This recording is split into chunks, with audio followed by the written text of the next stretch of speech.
Welcome to Modern Musings, conversations with the maiden, mother, and crone, where we look at ourselves and the world through the lens of the 21st century. Hi, and welcome back. I'm your hostess, Cindy Murray, and I am here with my co-hosts, Kristen and Amber. Hey. Hey. She's switching it up today. I am. And we're glad you're joining us today. And we have a great topic. If this is your first time joining us, welcome. And if you're coming back for another listen, then welcome back. And today we are talking about a subject that comes up a lot in our Goals Girls topics and some of our self-help kind of things. And the concept is less equals more, or less is more. And the idea stems from the fact that, help me out here, Kristen. It's the yin and the yang. You Yes. can't have one without the other. Right. They counterbalance each other. In order to have more fulfilling things in your life, you have to have less of the things that are not. If you have less space, you have more stuff. Yes, and things like that. So I was waving at the ghost. Nothing. No, it was Travis. It was Travis. God. She's like, what? So you were waving at somebody. I was like, who's here? Who's here? It was Travis. Okay. And I don't know where I was there. We have lots of interruptions in here. First it was dishes, and now it's Travis walking back and forth, and Kristen's waving at the ghost. And No, you were talking about less is more, being a yin and a yang, and how you need less to have more. yeah, well, and this comes up a lot in Goals Girls and a lot of self-help topics. One Little Word, we've talked about it a lot. And the idea is that as we try to incorporate more of the good things in our lives, we find that we have to kind of get rid of the dead weight, the clutter, the clutter, the driftwood, the things that are just sitting there taking up space and taking up our time, taking up our energy, and really clear through those things to make room for the things that are really important. And it's a lot like the concept of a garden or something like that. If you plant things too close together, sometimes you go through and kind of cull the extra plants out of it. Not just the weeds, but the extra plants. If you plant like vegetable plants too close together, they won't fruit. Right. They won't thrive because they don't have room to grow. And a lot of times when you plant seeds in a garden, they'll tell you to plant them really close together, and then you come back and separate out the ones that aren't growing strongly, and leave only the thriving plants. And that's applies to animal husbandry. That applies to all kinds of things. So it applies in our lives when we have too many extracurricular activities, if we have too many possessions in our home, if we have too many items on our schedule, too many thoughts in our head. Yeah. Too many things to do on the to-do list. Yes. And so that's what we're talking about today. And, maybe some ways to eliminate some of that clutter, whether it's mental clutter or physical clutter or whatever, and talk about some ways to make room for the more that's in our lives. Yeah, I'm excited. I feel like this topic is coming at like the best time in my life, which is funny because I mentioned this a few times. I had the word less as my one little word, yes. I believe in 2021. See, yeah, that's what I was thinking. But for some reason, I was thinking it was Cindy's word. No, it was not. Yeah, it was mine. Mom's was actually simplify, which is kind of similar. I've had simplify, but several I picked times. less because I wanted to weigh less. I wanted to have less things. I wanted less of a lot of things. And so I lived with that word. It walked with me through the year, and it came, up in different areas of my life where I was like, oh yeah, this applies here and there. But I think it's kind of like a marinade. When I have a word for the year, I think I marinate on it, and then after I'm done with the word, quote unquote, that's when I'm actually cooking with it and eating it. Yeah. Because I feel like it's actually coming to me more now. Like some of my other words, like harmony and change, I'm feeling the change, and I'm feeling what it is to live with less, and this year in particular, it's funny because my word is enjoy, and my idea was I wanted to have a word that was playful and fun, and I just wanted to enjoy things. I was tired of like personal development stuff. Like I just wanted to like enjoy being myself and enjoy my time with my family, and I found out that my word less has kept coming back this year in that, because in order to enjoy what I have to want other things less, or try to do other things less, or think about other things less. And one of the things this year that I wanted to really do, like as far as my home goal, was to enjoy my space more. And I found that what was it I don't enjoy about my space? Well, it was all this extra stuff that I had. And maybe that it was a little messy, or, it was kind of like dusty, right? And one day I was just like sitting there, and we talked about like Cass and Clutterbug, last year. I probably in the spring of last year when we did like spring cleaning checklist. Mm-hmm. Yes, that's when it was. Yeah. So I was like, I just want some like organization, like inspiration. I think I just want to like get some scroll therapy on, and I think I turned on like YouTube or Instagram and was like, let me just type in the word organization and see what comes up. And the cast from Clutterbug lady popped up, and this other lady who does like home organization vlog or videos, whatever, on YouTube, she came up, and I was like, okay, I'll watch her video. And then I was like, oh, I need to watch another one. And I realized like what they were really trying to help people understand was that you can live a lot better with less. When you have more space, you can do more. Right. And so that is funny because like we're talking about this subject, I am like living in that zone right now of trying to accomplish less stuff, more space, less things to do, more time to do them. Right.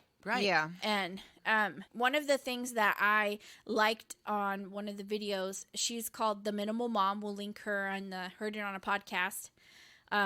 They live with the minimalists, and I know that word has like a really bad rap because people are like, ooh, I don't want to suffer because I'm living with like one cup and one fork and a roll of toilet paper. Oh, like that's really not what they mean. Yeah, it's really not not what they mean. like so that. Don't it's freak a out. simplistic approach. Yeah, don't freak out when I say the minimalist mom. They're not like suffering in any way.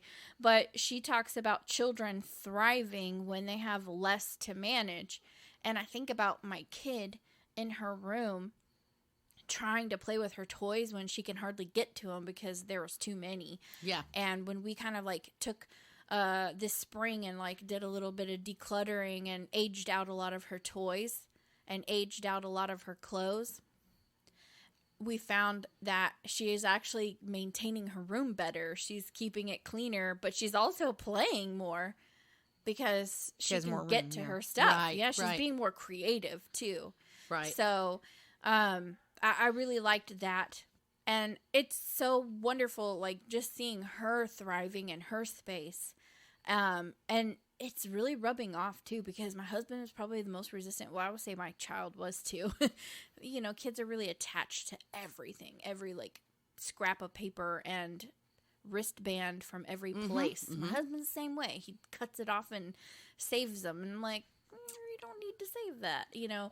And you think about Jason's like if you like that keep too. Like every he is a little single, bit of Scrapbooking. Yeah. I know, but think about it this way: if you don't scrapbook, like Then what are you doing with it? Why are you keeping it? You Right. just have boxes And- of stuff. right, and I just have to ask, like, think logically. If you don't get rid of anything, what is your life going to look like 40 years from now? Yeah. And that's scary if you keep every single thing. your life is going to look like my parents' life, 3 storage units worth, and there's probably, couldn't even tell you how many boxes of old bills are going to be in those storage units when I pull them out and just toss them. Yes, and you know what? You are paying the tax of carrying around that stuff. Yeah. You're paying not only just the monetary tax of paying, the tax, Paying for quote the unquote tax, Yeah. but you're paying the fee. It is. It's a sin tax. Or Well, whatever. It is, yes. You're So- paying that fee, but you're also paying a physical fee because Yeah. you have to physically deal with it. Mm-hmm. You have to pay emotional fee because you have the burden of just knowing that it's there and knowing And that not you have wanting to deal with it. Yeah. Mhm. Okay, so recently I have started to deal with that stuff. As I've mentioned before, my grandmother is in the nursing home, and so my uncle and I have been maintaining her house, even though she's never going to move back in there. And the house is just kind of like a tomb with all of her stuff as it was, as she left it. My cousins didn't even clean out the food, so the house was taken over by rats. And so then, like, all of those preventative measures happened and everything like that. Just recently, my uncle has kind of started to remodel the place because we were thinking about doing a rent to own, or like rent it out because, the place is just empty. And so my cousin wants to move into it and rent it and everything like that. So then my uncle said to my other cousin and I, like, hey, you need to go and get what you want out of it because I don't need any of this stuff. You know what I mean? Like, I've already gotten what I want. You need to go and get what you want out of it, and then we're going to have to do an estate sale or throw it away or something. And of course, it was like a really, sad thing. My cousin and I go over there and start looking through my grandma's stuff, and like my mom, she kept every bill. Like, there. And it's, my grandmother was also very neat and clean. So you couldn't really tell if you walk in that she kept everything, that she has everything. It It's was like all a very shoved behind closed doors. So like you open up, I went through and I opened up every cabinet to make sure that there wasn't something that could, that was like a birth certificate or something like that, like that if it's going to be thrown away, some kind of hidden treasure just in case. And she kept everything. It's all tucked away neatly inside all the cabinets, inside the closet, in drawers, like, paperwork, everything. What clutterbug type is that? That is a ladybug. Oh, yes. Because it's all... They keep everything. They want to everything, keep everything, but it's out of sight, Out of sight. and it becomes out of mind. And I like to think about those kind of houses as a petrified forest, because the longer that stuff sits there, the longer it stays there, and then things become so out of sight, out of mind, or so deep that you just can't get to stuff, and then they just stay there, and it's like she kept you every lose the joy newspaper of those clipping, newspaper everything. because you're not looking at them. Well, yeah, and I looked at them, and I'm like, why did she keep this? I don't, and my mom, when I was going through some of my mom's stuff, it was the same way. Like, there were some newspaper clippings with me on it, but then there were, like, newspaper clippings of people that I had no clue who they were. So, it was like, if they were going to keep those kind of things, why didn't they scrapbook them or at least put them in an album Archive and something and with a label note. them and be like, this is why, or write on them like, hey, this is why I'm keeping this. And that's kind of something that I try to do, whenever I'm keeping something that I want to, like, go back and put into an album, is that I'll try to label it so I'll know, hey, I got this at this concert in 2013, blah, blah, blah, blah, blah. Right, because if you keep every wristband for the past 10 years, do you remember what the orange wristband is versus the yellow one? No. Because they Yeah. don't have anything on They them don't have except any your label on them. Because sweat. you get them at the hospital also. You get them at the Right. club, At you least get that them one at the has hospital. your name on it. And if you're going to keep them for memento's sake, you need to scrapbook them or label them or something in some way, because Yeah. because you forget. In a week's time, I will forget whether this orange one was for the Friday at that convention or was it for Saturday. Right. You know, because I went to both, but I don't know which one is which. But like even pictures, you need to do stuff like that also. Oh yeah, because like I had like a whole pile of my grandma's pictures, and I'm like, well, I don't know any of these people. Mm-hmm. Like they're from 30, 40 years ago or Right. whatever. Like I don't know them. They're my ancestors. I'd love to know who they are, but there's nobody living now that knows who they are. We have lost societies and ancient runes that aren't that old, and Right. we're already forgot who those people were, where they came from, and why they're gone. Yeah. We can't even remember like a century ago, you know. And yeah, of course you're not going to remember people in a photo. Like, right. we just can't. Our minds are not meant to keep that much stuff either. We can't keep that stuff in our head. Right. We Our have minds to need to be empty. Weren't of we those talking things. about something like that a while back? Is that like our ancestors didn't keep photos and were not meant to Yes. like be able to go back and look at our photos of our ex-husband Our or whatever. brains are not designed to see pictures of ourselves. That's actually something that John Delaney, he's a counselor, psychiatrist. With who the has- he's a Dave Ramsey personality. Yes. Yes. Not And- Dan Ramsey. and Sorry. Damn Ramsey. Dave I Ramsey, love if Dave you Ramsey. are He listening, is not a Dan Ramsey. But yeah, he actually said that, and it just blew my mind because it had never occurred to me. I'm always touching photos and looking at photos. My life, I have been taking pictures ever since I was a little kid. And he mentioned that. He said our brains have not evolved to get used to seeing ourselves in photos. And when you have a photo, like say for instance, you're divorced and you go back and look, if you were in a traumatic wedding or marriage, and then you go back and look at your wedding photos and you keep being reminded of that, you are reintroducing pieces of what causes that trauma. and that's something that I have started doing is deleting old photos of Yeah. my ex-husband. Yeah. And I was just like there are some pictures, and I'm like, well, I want to remember this, but my ex-husband is in this photo, so I want to keep this photo. But like now I'm kind of like past that sentimental part where I think it's because my phone memory was at its end. And so I needed to go back and delete stuff from my iCloud. So now I've just been on a deleting spree. So speaking of deleting, I was actually on a road trip the other day, and I have countless hours of music on my phone because I've been downloading since LimeWire, Shareware, Naughty, Napster, right? And I know, no, it was before it was illegal. No, It was always I know illegal. it was, let me right? tell you Yeah, that. I uploaded my CDs to my computer. Okay. Anyways, I was driving down the road and there was a song that came on, and I was like, I don't really like this song. I'm going to hit skip because I'm on a road trip. Why not? And then I was like, I need to log that in my memory to delete that song. I don't want it on my phone. Like, why? And because I'm this inner monologue, why am I carrying this song around? Because If every you don't wanna time listen it to it. plays, I'm like, I don't want to listen to this song. I don't like it. Why is it even on my phone? Right. You know why? Because there's a guilt because I purchased it.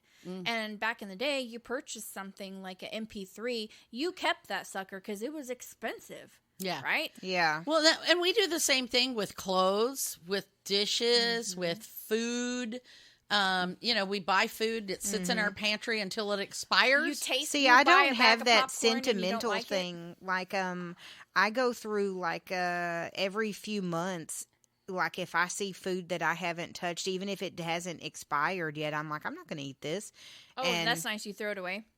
Well, I But you donate it save if it's for still 3 good. months, right? Yeah. So, but you are still keeping it for 3 months, Well, How in about case you that take- I'd want to eat it, like right? See, because you're saying maybe I'll change my mind. Okay. How about Okay. I dare you to eat something and go, I don't like this, and throw it in the trash.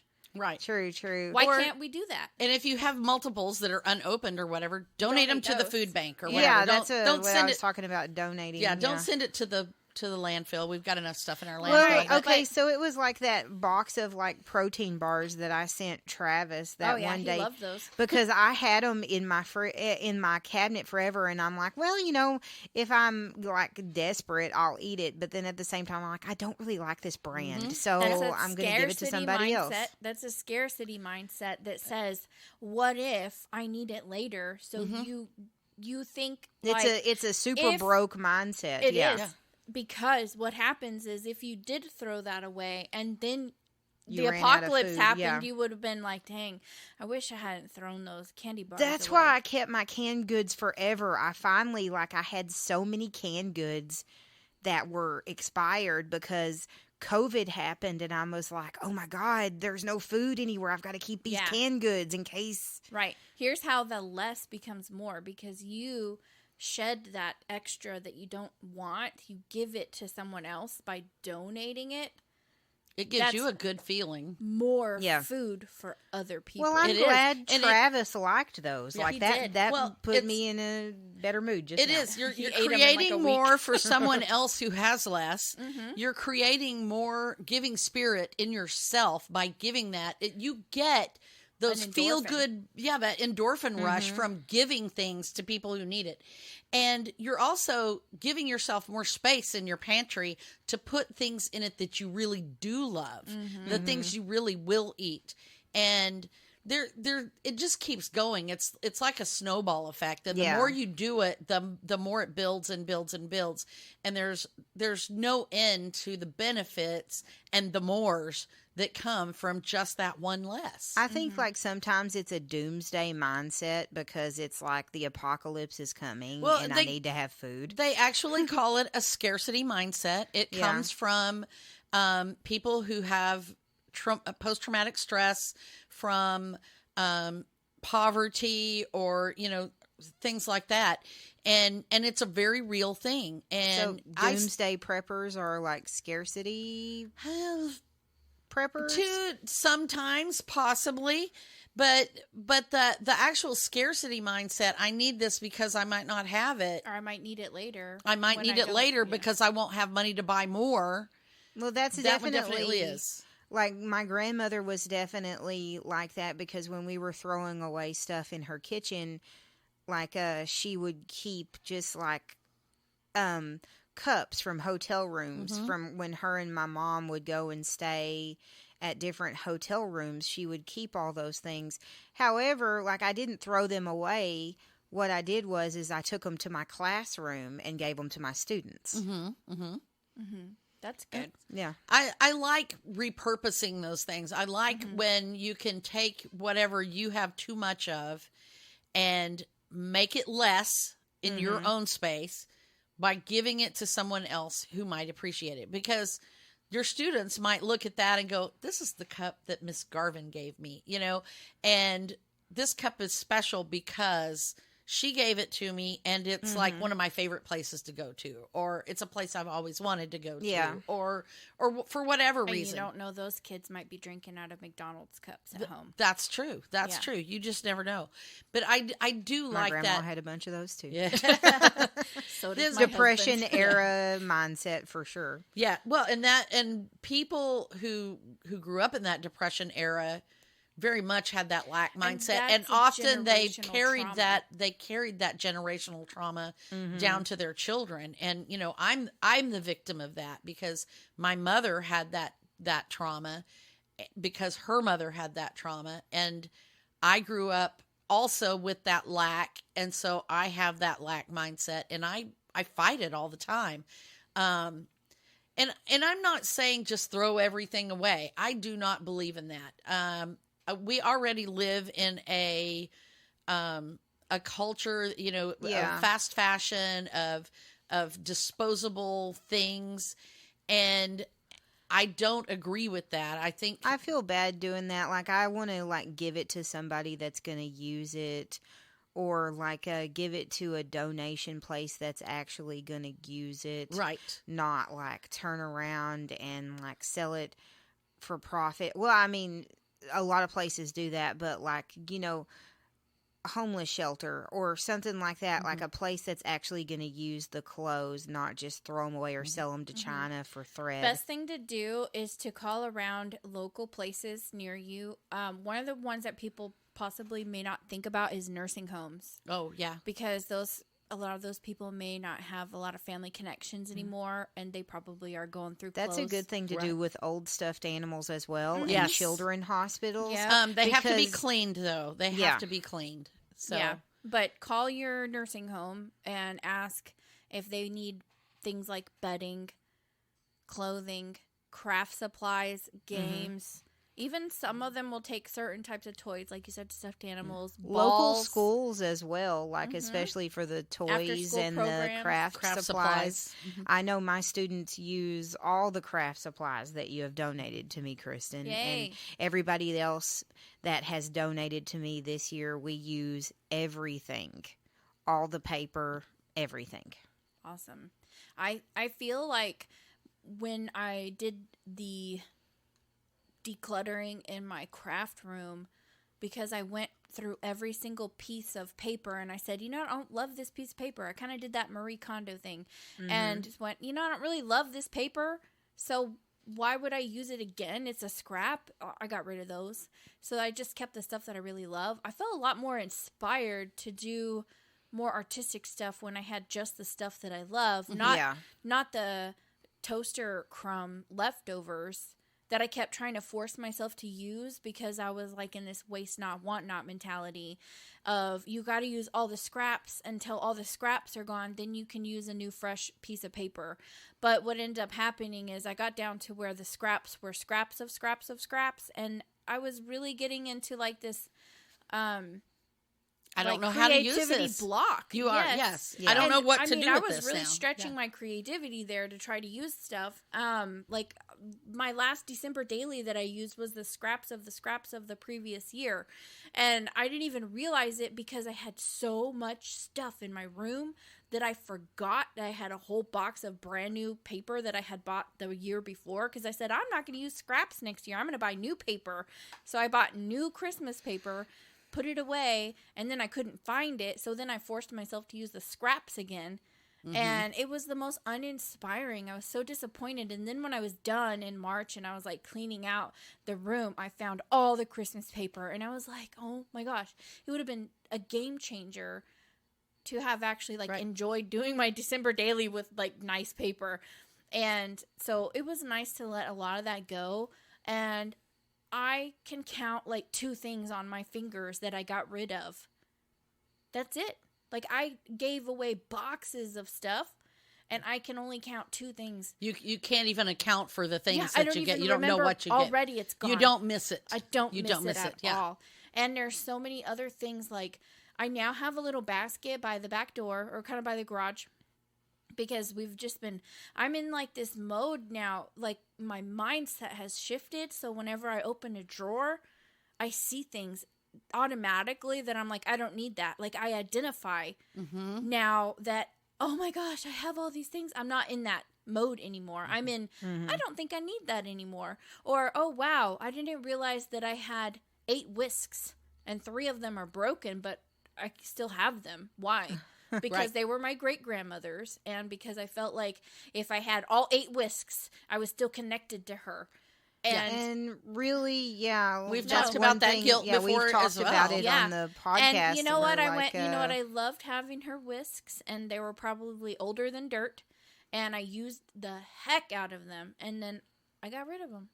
Yeah. And the ones that still worked, I put in the donation, and somebody who's shopping at whatever thrift store is going to be like, yay, $1 for this whisk, and they're going to be happy, and my grandmother's going to be honored because, her thing is being used somewhere else. Right. That's one thing that I take some of like our podcast wisdom, and well, that's one thing that I have been telling Jason, because we're moving in together, so it's like we can't keep everything And it's like, well, I don't want to get rid of this cracked bowl because it was my great grandmother's. And I'm like, well, you know what? Even if we get rid of the cracked bowl, then it won't get rid of your memory of her. Exactly. Yeah. Yeah.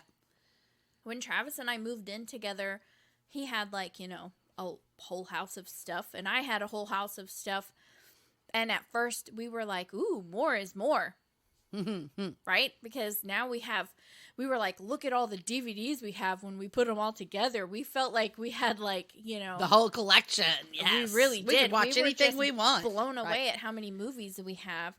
But after they sat on the shelf, the DVDs, for 2 years, and I started to think about it, and I was like, I still have about 8 of these that still have a cellophane around them that I bought before we got married.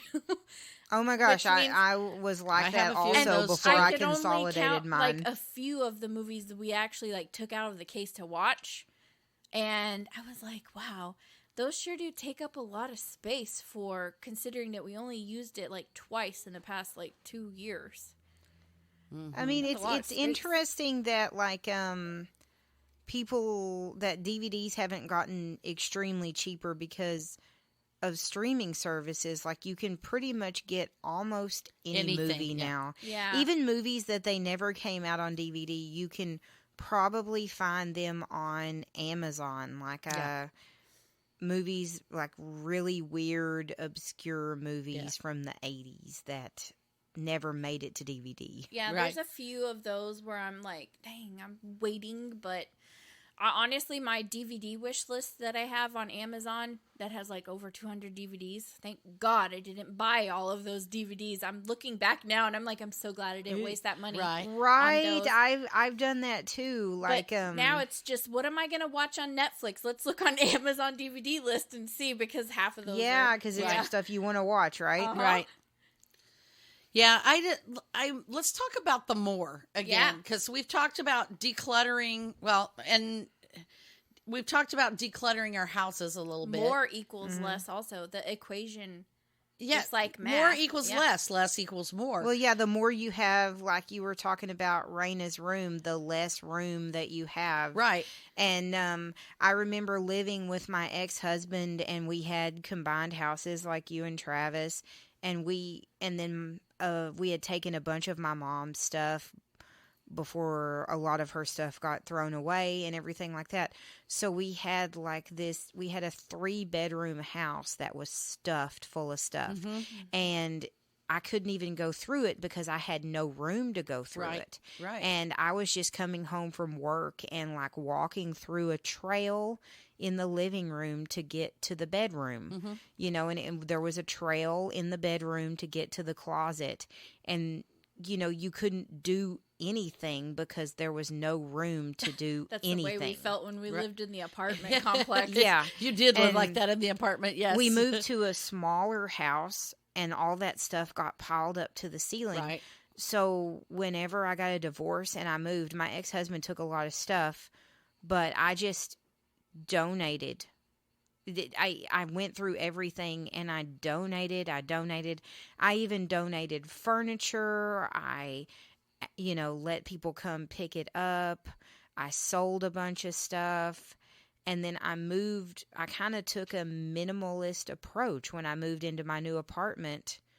And I kept the things that truly made me happy, like my books.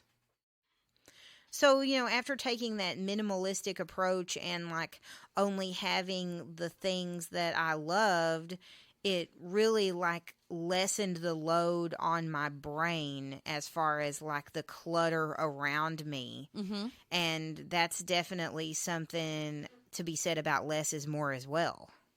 And I imagine when you were having to move all of that stuff, that you spent more time moving. That was very time consuming. Yeah, I mean, months of time that could have been used for something constructive, like exercise, craft projects, that gave whatever. You less free time. Yes, it does. Exactly. The more less stuff free you time. have, the less free time you have, and the more responsibilities you have, the more things that you're, responsibilities. you know, Yeah. the more things that you're worried about, the more activities you do, the less time you have to do the things you really, really love.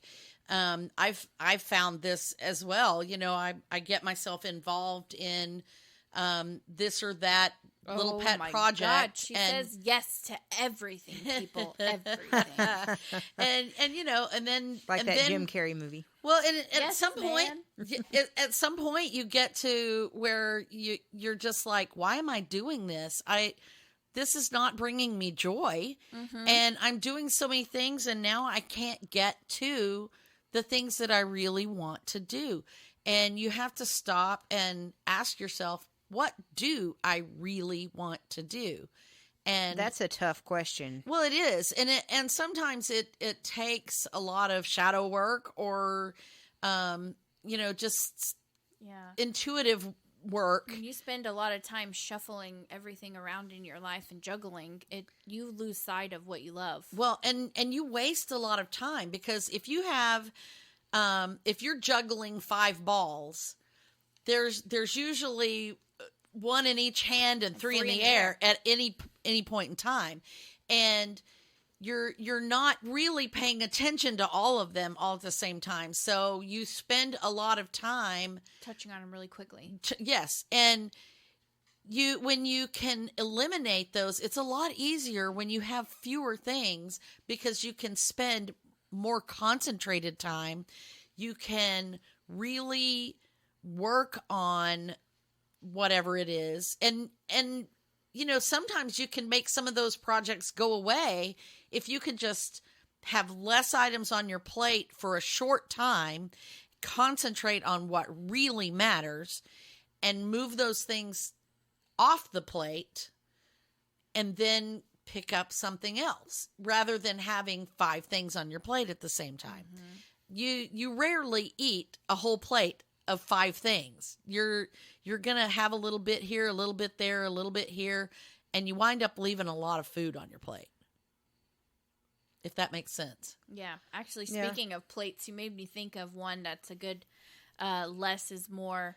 If you have the same amount of food, like scoop for scoop, on a 9-inch plate or a 4-inch plate, which plate looks like it has more food?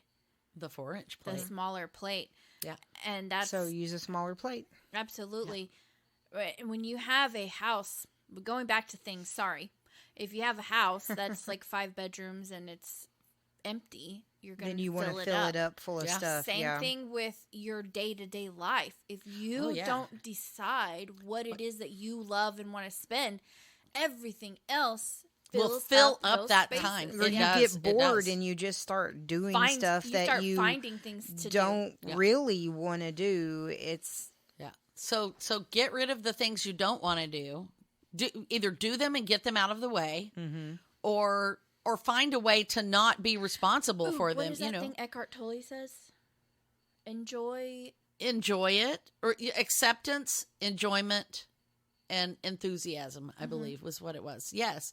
So if it's something you have to do, then do it With acceptance. with acceptance and just do it and get it out of the way. If it's something you enjoy, then do it and enjoy it, and find the things that you're enthusiastic about and make more time for those. But if it's something that you absolutely hate doing, then why are you doing it? Are you giving it all of your time? All of your time and attention. And, you know, this is something that, it goes back to something that Dave Ramsey says all the time. If you go to work on Monday and you're looking forward to Friday, you're doing the wrong thing. You know, Yeah. that's not exactly how he says it, but if But you it's if so you start true. if you start off the week looking forward to the end of the week, then you're not in the right calling. Why are you you know? saving all the fun stuff for Saturday? Right. Why should not look find a forward job to that every you day. love? Yes. And make time in your, you know, get rid of the things that are not fulfilling you. Right. And if your season of your life still means staying at the job that you're at, Find a accept way it. to accept Work it. and accept your job, and then make sure that the time you spend outside of it is things that you enjoy and And are enthusiastic about. So, Right. yeah. And that's how, by eliminating the things that you only do because you feel like you have to. You got suckered into volunteering for the PTA. Suck it up, Cupcake. Do it this Do it. time. Do what you can to support, and Right. then And then walk away and find something. learn to say no. Learn to say no. Don't say yes to And- everything, and every find- committee, every or- after school Right. club. Or find the one volunteerism activity That you can really that you make an can impact. really get behind, that you really love and enjoy. And that's where you should spend your time. Not everyone has to be on the PTA. Not everyone has to go help at the food bank. But if you love to help at the food bank, go do that. Let the PTA do their thing. do their thing. Yeah. And go do the food bank and help those people. There is no reason to fill all of your time with things that don't fulfill you. And once you get rid of the things that don't fulfill you, there's so much more out there. Mm-hmm. And those things don't define you. So if you are a mom and you're thinking, well, I'm not in the PTA because I didn't say yes, that doesn't make you a bad mom. No, absolutely not. Yeah. So it's okay to say no to those things, because if you're still able to spend time with your kids and do fun things with them and teach them to grow and learn and be a good citizen, then you're a great mom. Yeah, I mean, I would say like doing all of that extra volunteering, PTA, whatever with the school, that actually gives you less time to spend with your kids. It does. It It does. does. And I was PTA mom, and I will say I loved doing PTA. I really did. I loved having that close connection with my children's teachers. It's your peers, not their peers. Yeah. Right, Yeah. right. And that was a good way for me to stay in touch with what's going on in my students' lives at school. But I loved that. But I did have to let other things go in order to do those things. There's always a less is more. Wherever you put your time, you're going to have to let something else go because you can't do it all. And if you try to do it all, you're going to find that you either don't do any of it very well, or there are things that don't get done. So you just have to be selective. One about of my really good friends plays an online video game, World of Warcraft. It's one of those things where you log in and you play with everybody else in the world, and it's very interactive, but also a very solo type of thing. And she spent hours and hours and hours playing this game, and she made great connections. I mean, she met her husband, and they married, and she's made a lot of friends. But she looked one day at a place you don't ever want to look, and it was hours played. And she turned the game off. She was so sick of herself after she saw how much of her life had been was spent. put into something. And it wasn't that it was because she just was playing this game, because she gained great relationships from that, and she had a good time. But she also said, what do I have for that? I have nothing tangible to show for that. I didn't do anything in my life aside from the friendships and marriage, but there wasn't anything else that I gained. I could have been going to college or reading a book or educating myself or going out and seeing real people in life. And she just turned it off. She was like, I can't play that game ever again, because after I saw that, I just was so disappointed that I wasted my life. Well, and I wonder if there was a way to look at our Facebook and Instagram and TikTok use, if we would have that same epiphany, because There is, if you have an iPhone, you can look at your screen time. It tells you when exactly. you clock out every day at work, you're like, holy moly, I worked 8 hours and 15 minutes. That's 15 minutes I'm never getting back, like. But your screen time on your phone doesn't necessarily only give you that scroll time. Well, it it gives tells you how many hours you spent on TikTok for the week. Yeah. Oh, it does. Yes. Yeah. Oh, very okay. specific on Okay. which applications that Oh, you okay. use. But you have to Which- go seek out that. You have to look for information. that. Yeah. Okay. Which is, I've only ever gotten just the notification in general. This is, your time is down or your time is up, and this is how much it was. Yeah, don't ever click on it and look at it. Then it kind of gives you perspective on like, oh man, I was on my phone this many hours per week and I could have been sleeping, or I could have been reading a book. Unless unless it says you've been a million hours on the Kindle Unlimited app. That's Kristen. But, well, me too, for the most part. But, I guess that's constructive time. Like, Sometimes depends on what you're reading. Right, This is right, true. right. This is true. But again, that is another one of those less is more. Less of that mindless scrolling, because I know for me, when I'm scrolling Instagram, it's pretty mindless. I'm just flipping through. I'll stop and watch a reel for a minute, and then I'll flip through. yeah, I have And to I'll stop and look at a myself. couple of pictures, and then I'm just flipping through. It's mindless. There's no point in it. There really isn't. I started it to get inspiration for my crafting.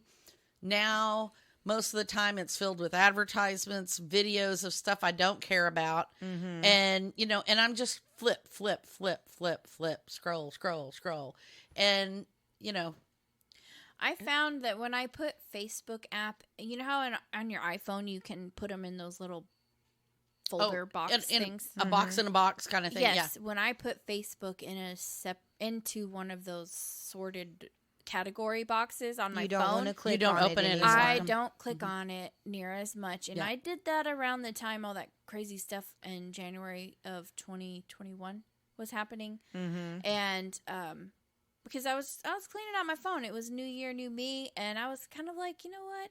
I don't want to have as much easy access to Facebook. Wonder what would happen if I put it in this little folder. And I just stopped getting on Facebook. And I think I get on Facebook maybe like once a week for like 5-10 minutes just to do a little quick post. And my life has been so much better for it. I can't tell you exactly where in my life it's improved. What I'm Less stress, like yeah, there is less that. emotional Looking at that. stuff. Yeah, there's Because we were definitely talking about the ups and downs of social media, like it's less stress. Yeah. Well, and that's another less is more thing. The less you're doing these things that stress you out. What? Oh, I know, I did. I don't know where to go with that. I know. I don't even know what I was saying when It's just like don't laugh. I don't know where I was. So You're talking about less stress on social media. like, the less you're doing these things that stress you out, the more think at I peace you realized- feel.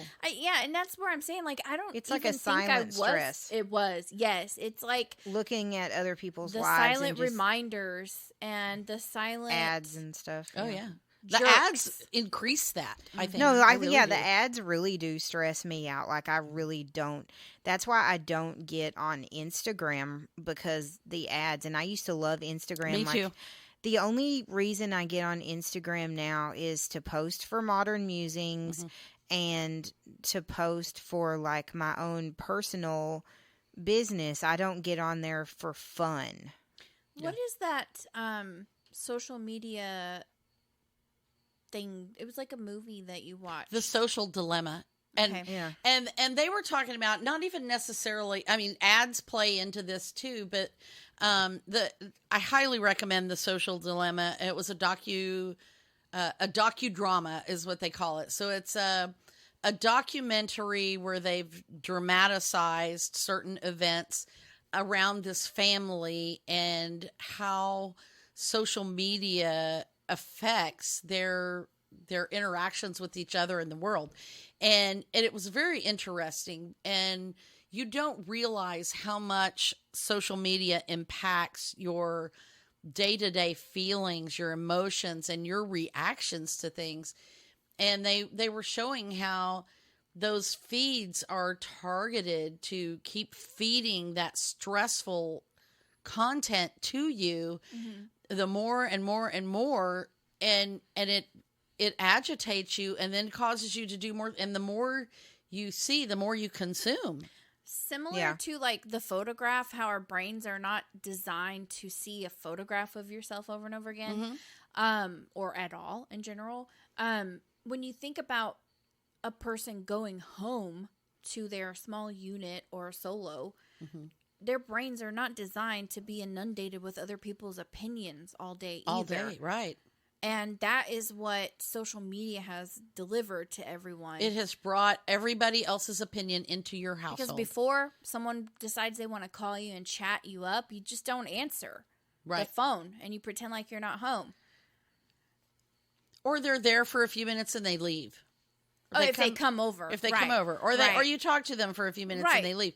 But or it's you not get a letter hundreds. in the mail. It's not hundreds of people every day. Right. Because your relatives, every single one of your relatives isn't writing you a letter every day in the mail telling you about their opinions and their day.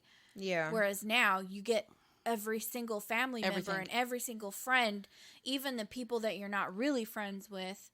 It used to be fun, but now it's overwhelming. Well, and honestly, it's the full older of political I get, opinion, and religious. We all have them. Well, absolutely, but we're just like throwing them at each other, and regardless of what other people think, and we're not honoring other people's opinions. We're not allowing other people to think differently than ourselves. Here's where less is more, because now every single opinion weighs less. There's more access to opinions, so the volume of each one weighs less amongst everyone's. Whereas before, everyone had an opinion, but there was just those few who had the voice that stood out, that were poignant, and their message was on point, better received. Yeah, it was. And now better everybody's received. the same. Like you can And get it's like how 20 can you people shift- saying the same how thing can about you one sift thing. through all of the mundane opinions to get the real, true, valuable ones. Right. I agree, and it we're just inundated by it, and again, we don't. When we're throwing things out there, we're not honoring other people's opinion either. And so the more opinions that we put out there, the less our get heard. Yeah. Right. So I feel like backing out of social media is a big thing for me. I've started kind of backing out of social media a lot. Like you, I do occasionally post stuff for like Modern Musings or my Crafty Neighbor on social media, but I try to avoid anything that is stressful, anything that is not either related to Modern Musings or to my business, Crafty Neighbor. I just try to stay away from it because it's just overwhelming. And the more that stuff weighs on me, the more time I spend on that stuff, the less time I have taking care of things that matter to me. So, yeah. Yeah, you definitely can't give yourself the full attention to internalize and take care of yourself if you're busy scrolling and looking at everybody else. Right.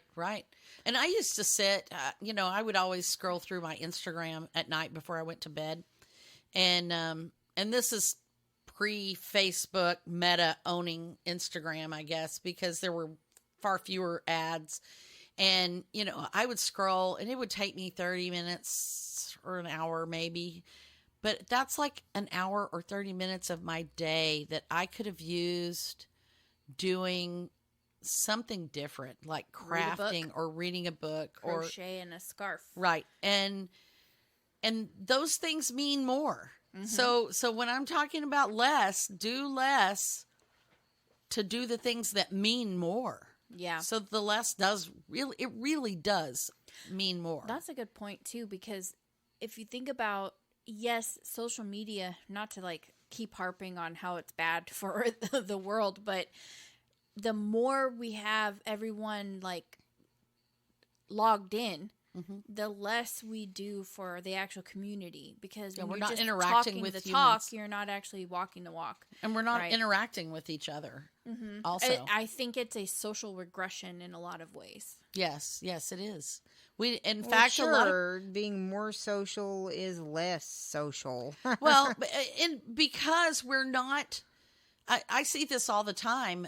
Even in our household, we're all sitting at the table, and 90% of us are looking at our phones instead of talking to each other. And Travis is on his phone, Raina's on her phone, I'm on my phone, Steven's over here hiding his and reading Reddit, and we're all on our phones, and we're not talking to each other. We're not interacting with each other. And so social And media, that's your immediate circle. that is our immediate circle. And this social media is making us less social. People are forgetting how to interact with other human beings. So more access to the global people, less ability to communicate with your inner people. With your inner closest circle. Yeah. Interesting. Yeah. And I think that your inner circle is what helps you deal with stress. The outside world, the world of social media is not equipped to help you deal with internal stress. But your immediate family circle, your closest friends, they are. And so if we're tuning them out in favor of this outside circle, then we're tuning out the one group that can help us deal with the stress of all these things that are going on in the world or that are going on in our lives. And we're just harming ourselves. We're not learning to deal with that stress. It's only going to get worse. This generation of kids is born with a phone in their hand. Yeah, pretty much. Yeah, they don't even use computers the same way that we do. No. Yeah. Like kids can be sitting in the same room and they're talking to each other, but it's on their phone. Mm-hmm. Yeah. Mm-hmm. They don't want to look at each other and speak out loud. They just want to talk on their phone. Mm-hmm. My daughter literally sends me a text message to tell me she's hungry. Yeah. Yeah, She could be in the same room. Instead of saying, I'm hungry, or, what Yeah. do we have for lunch? Yeah. She says, hungry. Yes. In a text. Not even like a whole sentence, huh? Just hungry. Yeah. And it's cute. I love it. Like, it's our funny little thing. Because now my mom sends me a text message when she's hungry. And she says, hungry. But at the same time, like, I worry that she's not going to be able to develop the ability to communicate socialize. her real desires. Yes. Like, when she gets married and has, like, fears or needs I mean, in a relationship. as an adult that grew up without a phone in my hand, I have a hard time communicating out loud my desires, and it's easier for me to text them or write them down or email them or whatever. Mm-hmm. Yeah, it's so much easier to break up with your boyfriend in a text than it is to his face. Yeah. Well, that's classic avoidance there. I know, but that's literally like social media allows that. Oh, it does. Just Absolutely. not just social How many media, but electronic devices. Yeah. How many people have broken up their marriage or their relationship or whatever on social media? Yeah. Mm-hmm. Because they're just too scared or too lazy to meet with that person in person and tell them. Mm-hmm. Or just didn't break up with them, just stopped Just talking ghosted to them. them, Just yeah. ghosted them, yeah. Yeah. Yeah. Yeah. So less is more. Yeah. What are other any other things that are like less is more? Your Less ice is more soda in your drink at Sonic, period. right. Exactly. I mean, That's just Now. But yes. less weight on your body means you can do more. Well, this is true. This is Absolutely. true. Yeah. Or like if you're carrying something, less weight on your back, I guess. What about less expectations? Oh my gosh, yes. When you have really high expectations, you will be disappointed because Murphy's Law, anything that can go wrong will go wrong. Expectation is the root of all heartache. But if you have lower expectations, that was Shakespeare, was it not? I was about to Yes. say, I looked at you and I was like, I'm not going to be the one to say Shakespeare. I when wanted it to was say not. it because I was like, I think it is, but yeah, I mean, literally, literally, I love that. Ding. But No. but you know, when you expect too much, you're going to be disappointed. But if you have fewer expectations, then there is more room. You're open for you're open to surprise. You're open to the possibilities of things being good and happening. And I always love that. So I think that's a big one there. For sure, for sure. Yeah, I think that I kind of like found that as I get older. That was something that I used to get really disappointed when things didn't go the way I thought they should go, or my expectations. I would get like so excited about something that I would get sick to my stomach with excitement and anticipation, like good anticipation.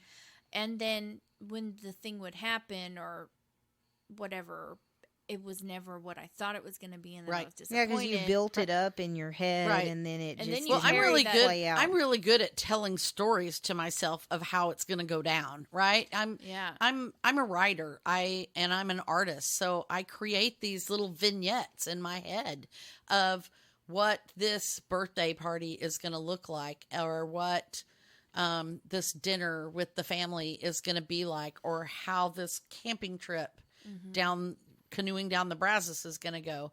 And I think it was really reading Eckhart Tolle and having the word now as my word of the year, and doing my one little word that year that's last year surrounding that really helped me come to see that those expectations were what was causing all my angst, because I could envision all these perfect ways for it to go, or I could envision all these horrible things that were going to happen, and none of them were what really happened. Yeah. So, and I know a lot of people who spend a lot of time in anxiety worrying about what if this happens, this is the bad thing. What if this happens? What if that happens?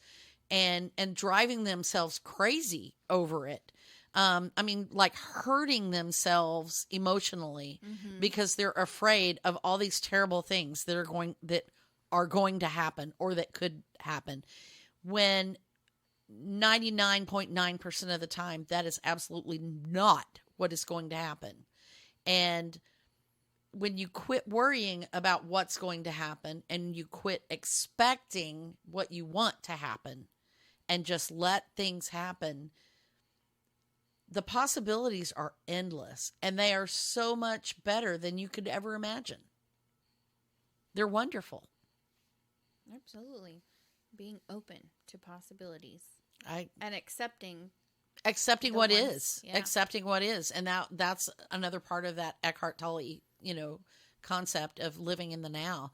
And, I learned that the hard way in a lot of ways, because, I had my mom living in my house with her dementia. My husband, Mark, has cancer. We've had a lot of topsy-turvy things happen in our household. And the harder, the more of a stranglehold I had on trying to control our lives, the more out of control it became.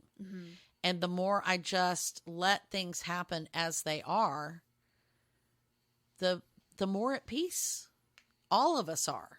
So, we went on that camping trip down the Brazos and nearly tipped over the canoe. And when you fell in the water, you were like, oh, it's only like 3 inches It's deep. only 3 inches deep. This was not a big deal. And I just let it happen. I accepted what was, and I laughed really hard.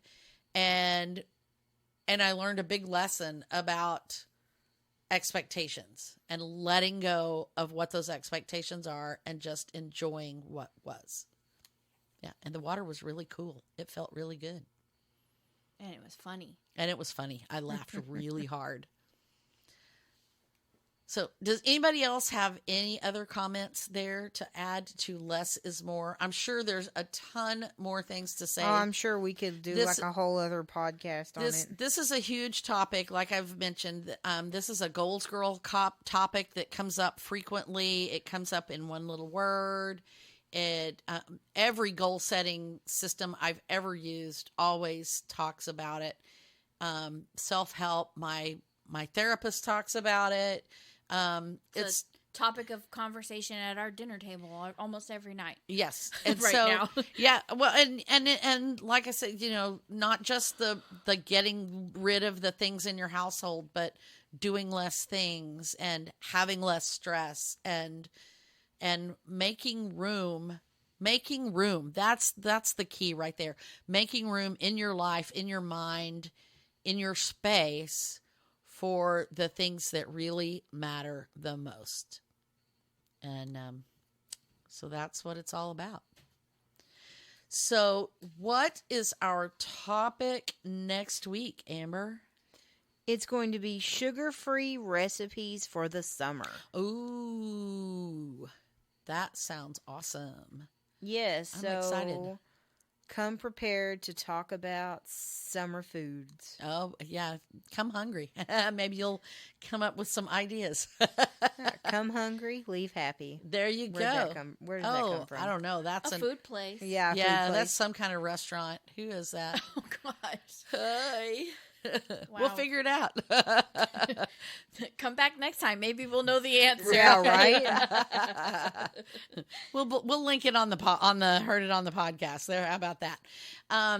We want to give a shout out to Red Door Studios, which is actually no more.